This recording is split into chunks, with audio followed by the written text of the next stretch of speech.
One trusts you have met Shen-He. So, are you getting along quite well? So far so good, yeah! So, you know Shen-He too, Cloud Retainer? Naturally.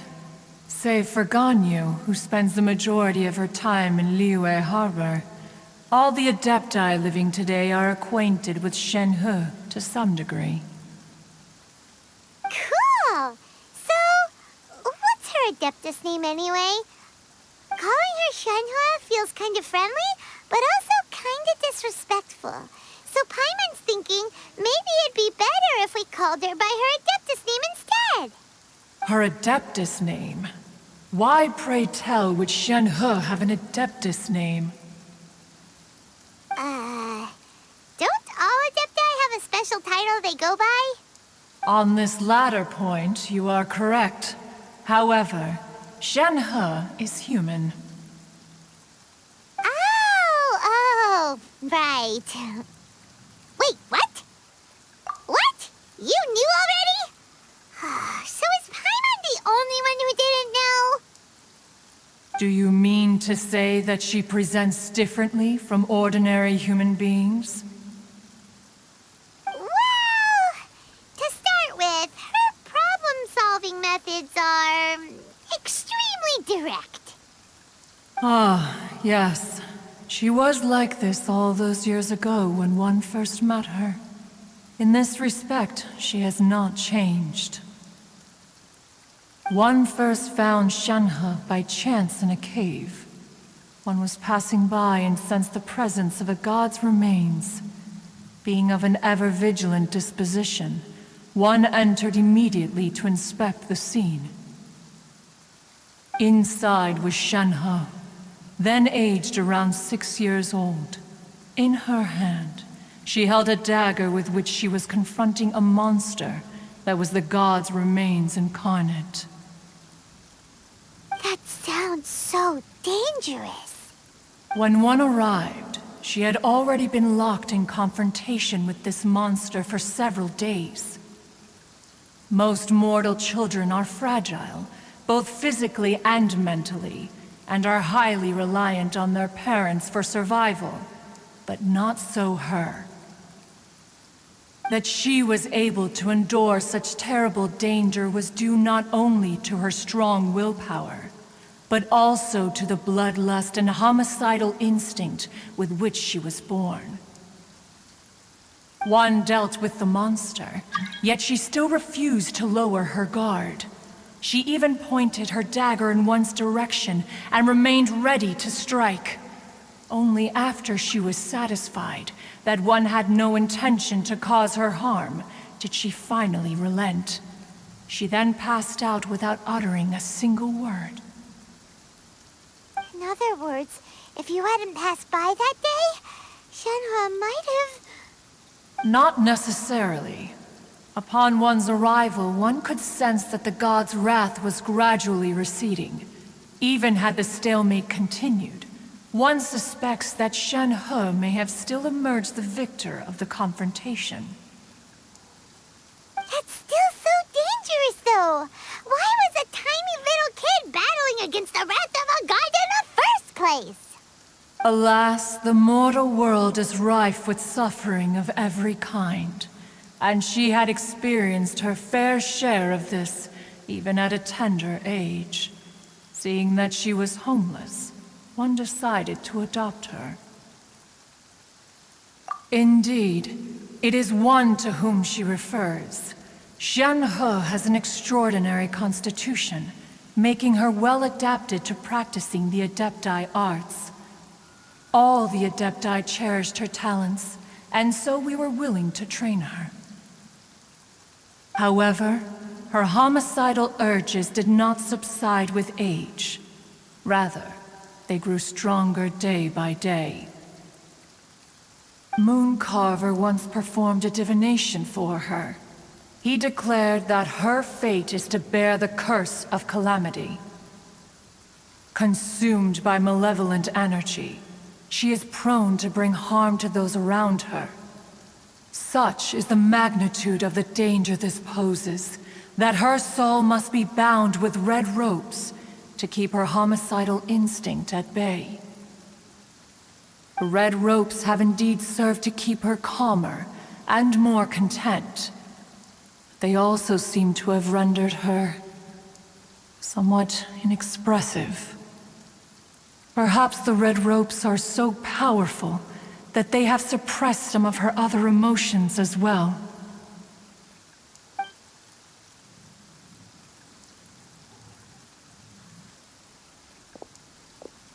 It is only by fate that people's paths may cross.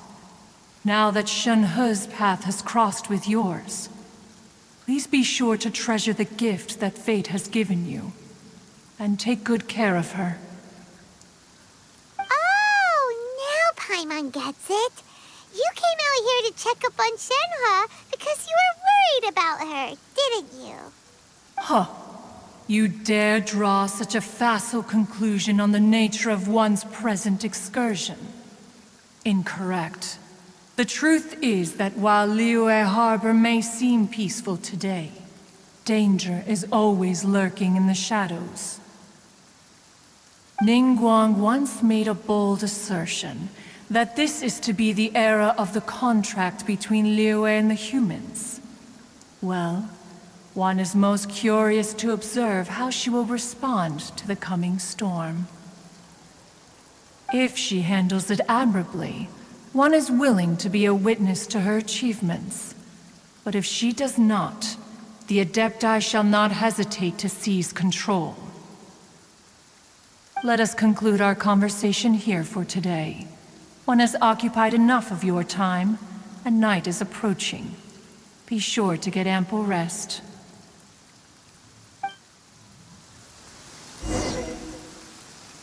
So, Shenhe isn't an Adeptus after all. She just grew up around the Adepti. Oh, no wonder she doesn't like being treated as an Adeptus. Having everyone falling over themselves to show their respect all the time must be kind of hard to deal with. Hey! So, Shenhe... Master has relayed my situation to you, I take it. Oh? How did you know? I'd intended to wait until you came back before going to sleep, but I didn't hear you come in. I was worried that something may have happened to you, so I went outside to check and caught sight of my master. On top of this, you have been acting very strangely around me this morning, causing me to suspect that my master must have told you everything about me.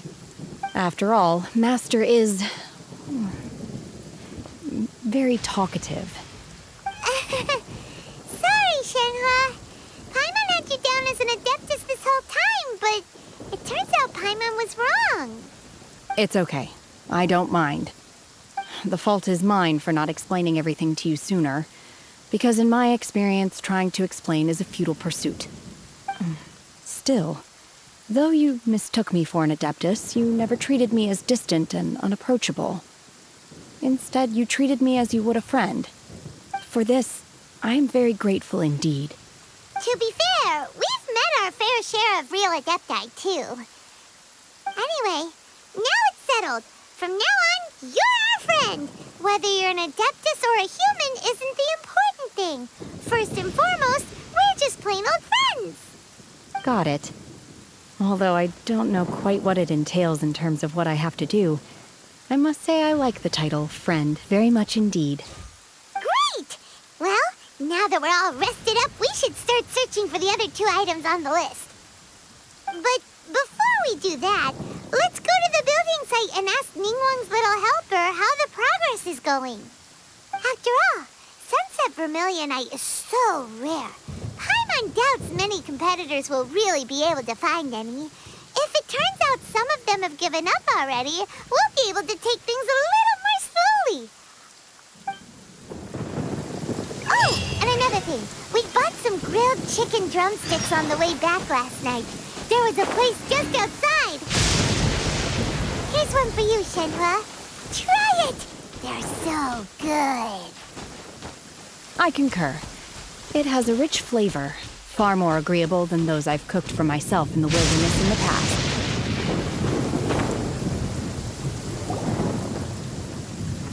Look! The Jade Chamber is floating into the sky! But it seems to be tied down by something. That's because it's not finished.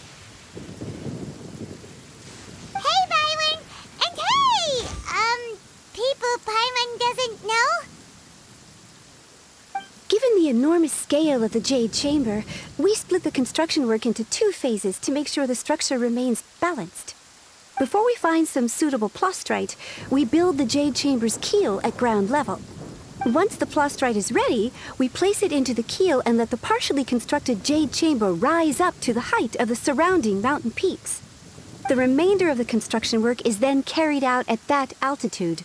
Once everything is ready, we release the iron tethers and allow the Jade Chamber to rise to its target altitude. Miss Bywin, we've brought some new materials to submit. One moment, I'll be right there. The construction work has only been able to progress this rapidly thanks to the plastrite provided by you.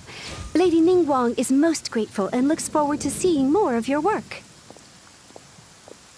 Wow, can't believe you sourced the plastrite so quickly. It's the key piece of the puzzle. Looks like you beat us to the punch.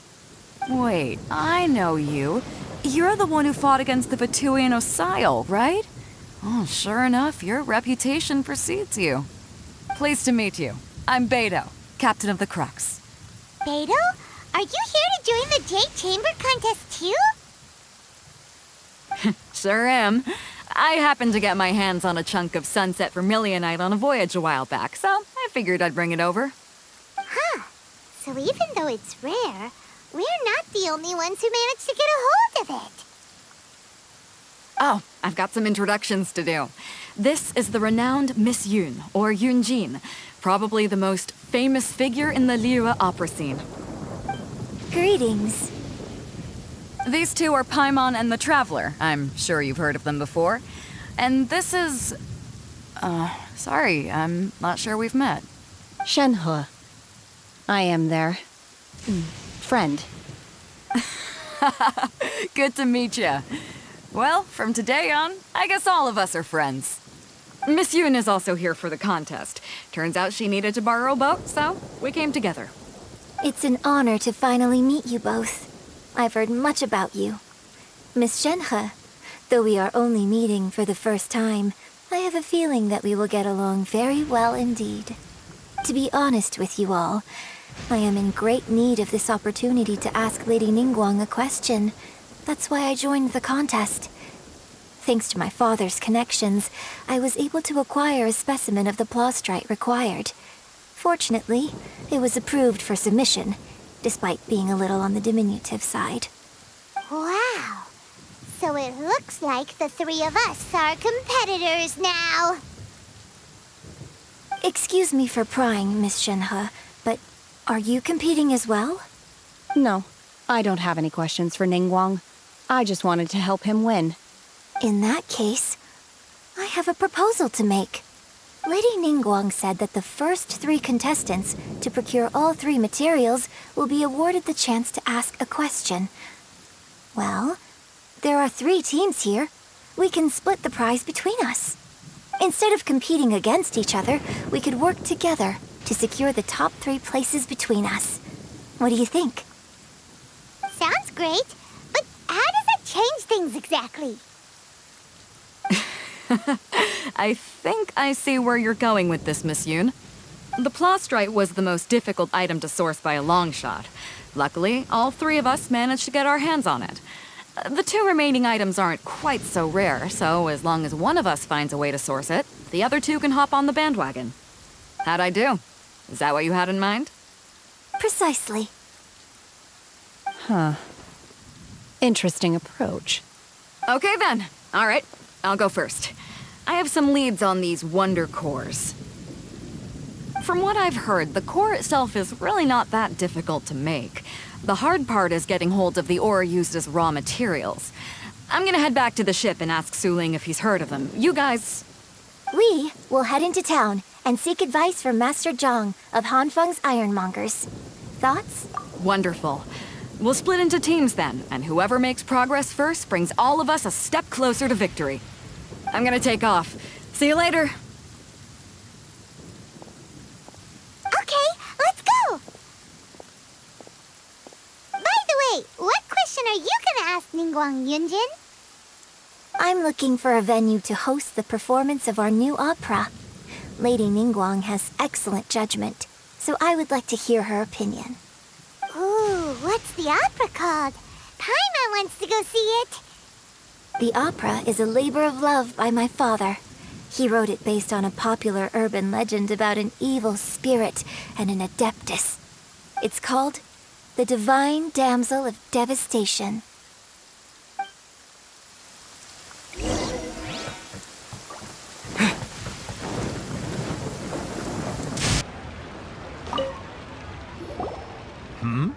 Ah, hello. Are you here for something off the shelf, or do you need something forged? Excuse me, Master Zhang. We were wondering if you'd heard of something called a Wonder Core. Of course I have. Sorry, who's... My name is Yunjin. Perhaps you don't know me, but I believe that you forged some weaponry for my father in the past, for stage use. Yunjin? Stage use? Oh, so you must be Miss Yoon. Sorry, my brain's finally caught up. It's not used to doing much beyond bashing a hammer all day. Everyone's heard of you, Miss Yoon, even folks who don't make it to the opera all that often. Like myself. So, you're here to ask about Wonder Cores, huh? As it happens, I do know how to make them. Matter of fact, I made some for Lady Ningguang back when she was building the original Jade Chamber. The types of ore needed to make Wonder Cores are a little hard to come by. Lady Ningguang supplied them herself last time. I don't suppose you've brought any yourselves? No, we were gonna ask you what kinds of ore we need.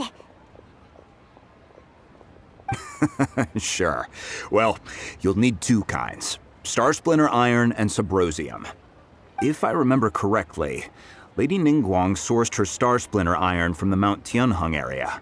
They say it resonates with visions. It could take some work, but if you stick with it, you'll find some eventually. As for the Subrosium, though, that's trickier. It's all but unheard of on the market. I'm really not sure. Sorry. What I've heard is that the people around Mount Tianheng have some sort of magic trick that can pinpoint the location of the stuff. Of course, it's probably just hearsay. If you want my advice, start by looking for Star Splinter Iron around Mount Tianheng. And if you run into any locals, ask them a few questions about Subrosium. Mount Tianheng. Interestingly enough, the story of the Divine Damsel of Devastation also takes place on that mountain. I hear the view there is quite spectacular. A favorite destination of the Adepti, in fact. Perhaps it can give me some inspiration. Let's not delay.